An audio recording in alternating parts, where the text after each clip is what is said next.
it was good for us to play that game.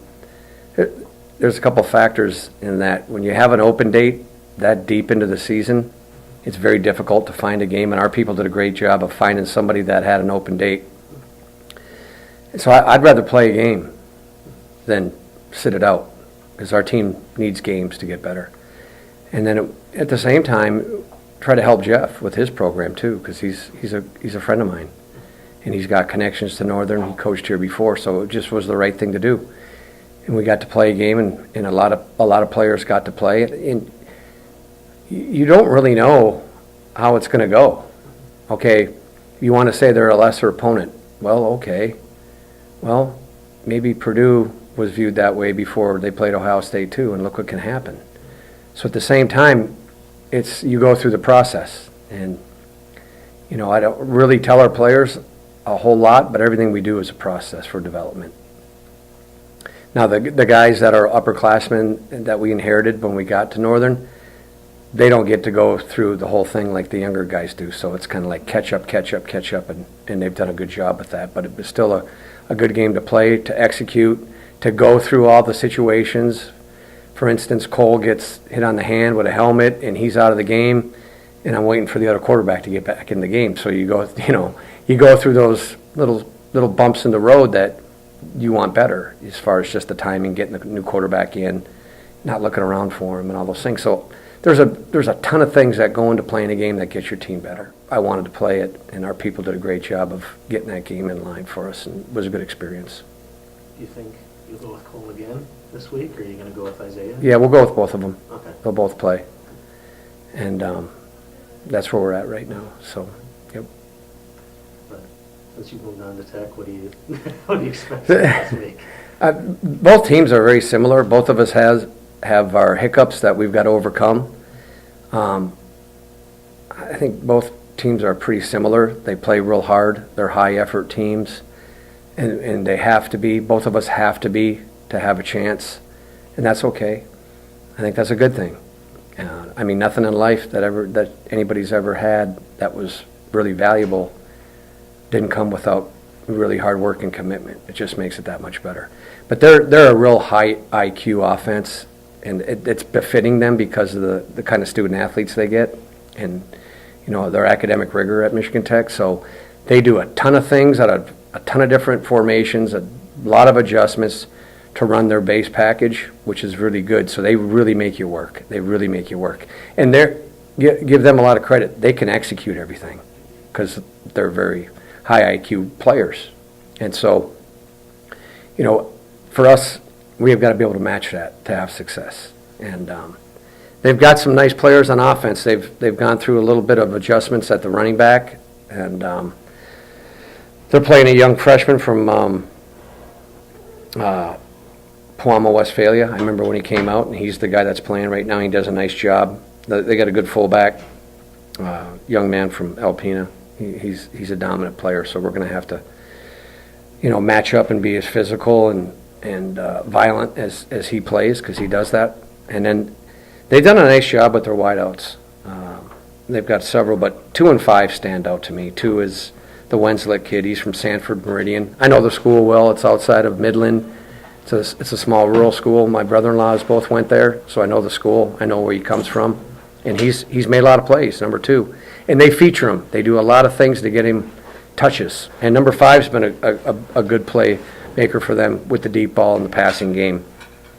Kid by the name of Hartley. He's from West Branch. So they've got some weapons, and so you have to be able to handle them. And on defense, they're very solid. They're very active as far as playing games and stunts and things with their defensive front to create problems with your blocking schemes, whether you be in protection schemes or you're in run schemes. And we're going to have to be able to execute and take care of that. And, the 2 linebackers play very hard. Marvin Wright, who I talked about last year, is a very good player for them. And then Marshall Ryan, who I recruited. He was out of Linden when I was at Central.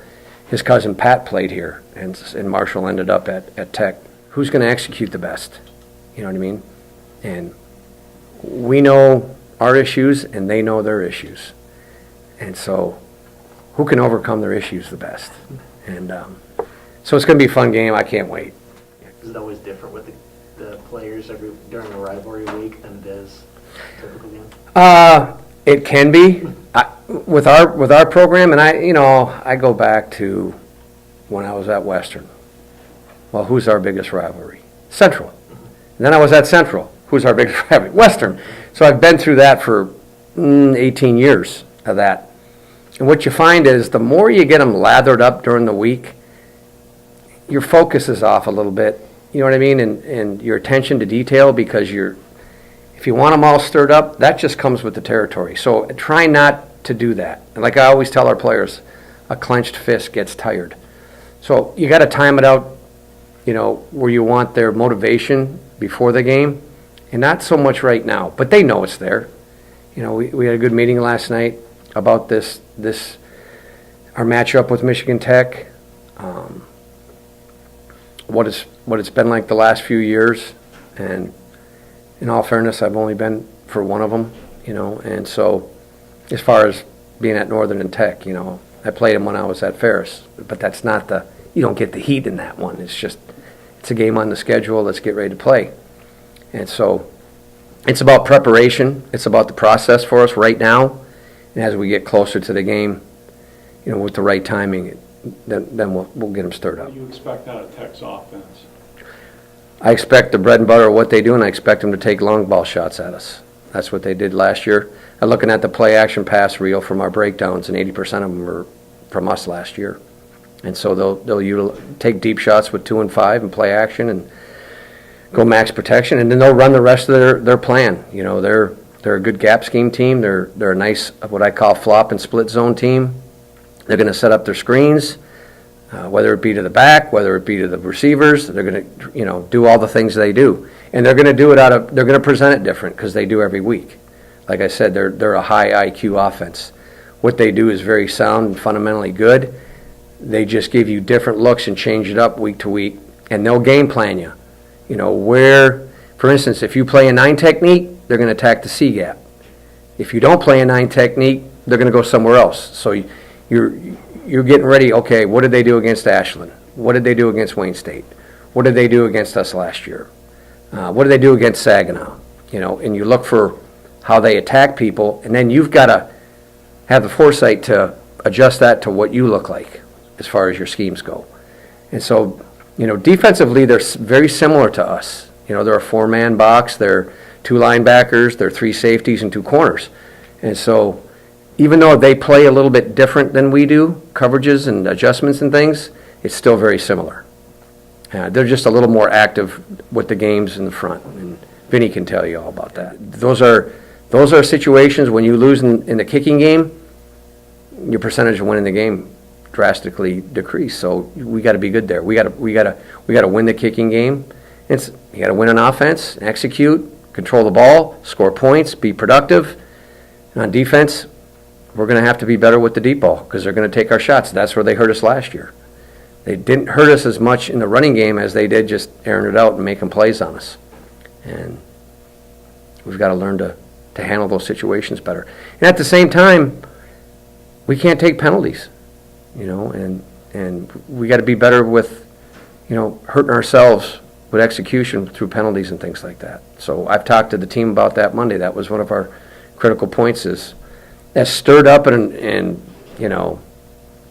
motivated as you get and hyped up for the game, you got to keep your poise and focus and not get penalties to hurt your progress. You got a little bit of momentum going to this game, feeling good. Hope we're finally putting stuff together. We're going to go out there and try to get another win. Yeah, it definitely makes you feel more confident. Is it easier going in with a win like that against a team like a easy 65-7 win, or would you rather have it been a closer, tighter game going into a game like this? I think a game kind of like the 65-7 win, it really makes you feel like you're doing the right things. As an offensive line perspective, it made us really feel confident as an offensive line that we were able to get 200 or 300 yards rushing and 600 yards of total offense in general. It makes you really believe in the coaches, believe in each other, and get you ready for a rivalry like this. Brian, you guys shut them down pretty easily offensively. Yeah, only giving up 7 points was great. We got a whole bunch of younger guys in too. They played great. I think the starters only played a little while, so get experience.